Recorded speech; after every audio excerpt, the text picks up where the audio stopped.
Blood pressure medication does not cure hypertension. My name is Alejandro Rivera. I'm a board-certified physician assistant. I practice family medicine and sports medicine here in beautiful Fayetteville, North Carolina at TrueCare DPC. As a family medicine practitioner, I interact with a lot of patients who have concerns about their blood pressure. And one of the important things that I try to explain to them is that the medications that we prescribe, which are effective, do not actually cure hypertension.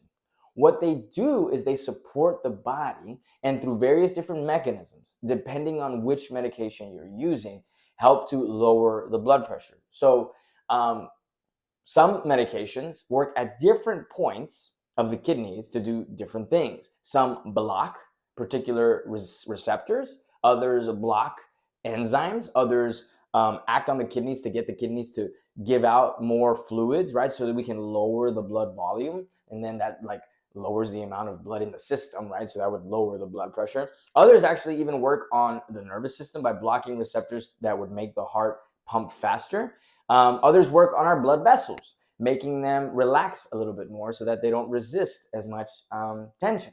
But at the end of the day, none of these medications cause a change in the body that would sustain without having to take it anymore, right? So unlike antibiotics, which enter the system, affect whatever bacterial infection is involved and kill off bacteria and keep it from replicating, these medications, depending on which ones we're using, they have to accumulate in the bloodstream. And then after a while, if you stop taking them, they're going to get cleared from the system and they're no longer there. Why I think this is important to understand is while these medications are very useful and very effective, and a lot of them are, have been around for decades, so we have a lot of safety data regarding these medications, true resolution of blood pressure is going to require lifestyle changes. It's going to require making sure you get enough sleep, because if you don't get enough sleep, it does put your body in a heightened state of fight or flight. And one of the effects of that is raising your blood pressure. It is going to require eating a healthy diet that is low in processed foods and that is low in refined sugars and too excessive in omega-6 fatty acids, right? Avoiding too much fast food, avoiding soda, avoiding food that comes out of packages all the time, right? It's going to require those kind of changes. It's going to require regular exercise so that we're improving our body's cardiovascular health, our body's ability to pump blood efficiently. So you're going to need to do some form of cardio exercise. It's going to require resistance training so that our muscles are supporting us and reducing inflammation and improving our use of insulin, because insulin resistance helps to cause undue inflammation, which can then lead to issues with blood pressure.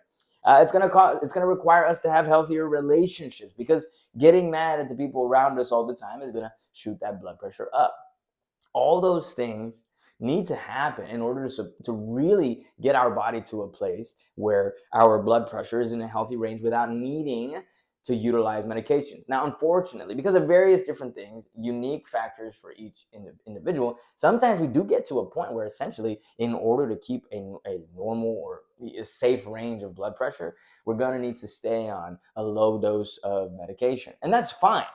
But what I don't want us to believe and to operate under this idea that we're winning a prize if we're taking a bunch of medication and in the office we're getting the scores that we want. Because what happens is people the current healthcare system basically trains us to try to hit certain values, right? And so when you go to see your provider, you're worried about making sure you hit your value, hit your mark. And so then we want to take a bunch of prescriptions or issue a bunch of prescriptions with the mindset of getting that number where we want it to be. And then we get the wrong idea that these medications are going to give us sustained results. They don't. And that's why after a while, we start having to increase the dose or add medication. So the takeaway from this is not that medications don't work. Is that if we really are concerned about having a healthy blood pressure, we have to take a holistic approach, which includes all the different aspects of our lives, which make up our health. I hope this clarifies. If you guys have questions, comments, if you're concerned about your blood pressure and you want to chat with me, hit me up.